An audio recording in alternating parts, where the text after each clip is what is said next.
ټولنا اول د قربانی حکم څه دی دا یاد لرئ قربانی دا واجب او لازم دا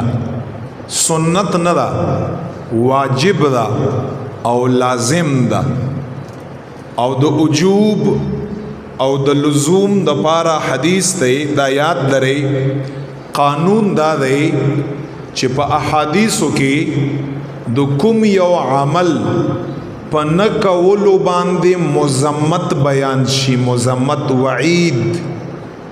چې حضور مبارک داسې ویلي چې چا چې دا عمل اونک هغه د پاره داسې سو وعید یې بیان کړی مذمت یې بیان کړی نو دا قانون دی چې هغه سیز واجبي ځکه مذمت بدی چې حضور مبارک په نه کولو باندې بیانې یا د فرض بیانې چې څوک یې اونکا هغه د پاره مذمت دی او یا د واجب شي چې کوم کس یې اونکا د واجب شي نبی علیہ السلام مذمت بیانې چې چا چې اونکا نو داسې ګناه به یې اغوی د مونږ لمرازي اغوی داسې وکړه لگا چې مونږ اتباع او نکړه مذمت بیانې پیغمبر علیہ السلام او دا یاد لره قربانی حکم سنت نه دی قربانی حکم وجوب دی لازم دا خامخبه مالکی نصاب او چې کوم نور شرایط تیزی ارته بیانوم دا پچا کې موجودی په هغه باندې قربانی لازم او واجب ده ولی ځکه پیغمبر علیہ الصلوۃ والسلام مبارک یا په نه کولو باندې مذمت بیان کړی دی او نبی علیہ السلام حدیث دی د حضور مبارک صلی الله علیه وسلم صحیح ستو پیغمبر علیہ السلام سے فرمائی من وجد ساعتا فلم يضحي فلا يقربن مصلانا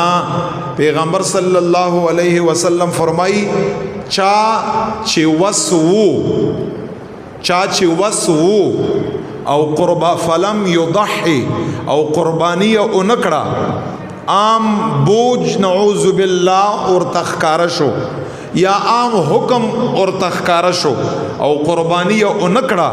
نبی علیہ السلام فرمائی وردا وعید دے فلا يقربن مصلانا نبی علیہ السلام فرمائی دا انسان بزمون عیدگاہ لنرازی دا انسان با کپ جماعت کی اختر منشی دا بن رازی او کپ بار بیابان او پدشت او پی عیدگاہ کی دا اختر منشی راتک خلر خبر دا فلا یقربن لفظ دے قریب بم نرازی دا دزمونگ عیدگاہ لمرازی نگورت سپتا ولگی دا چه دا وس باوجود چې څوک قربانی نکا پاغه باندې نبی علیہ الصلوۃ والسلام وعید بیان کړای پاغه باندې ناراضګۍ اظهار کړای ځکه علما فرمایي قربانی واجب او لازم ده دا یا حکم دی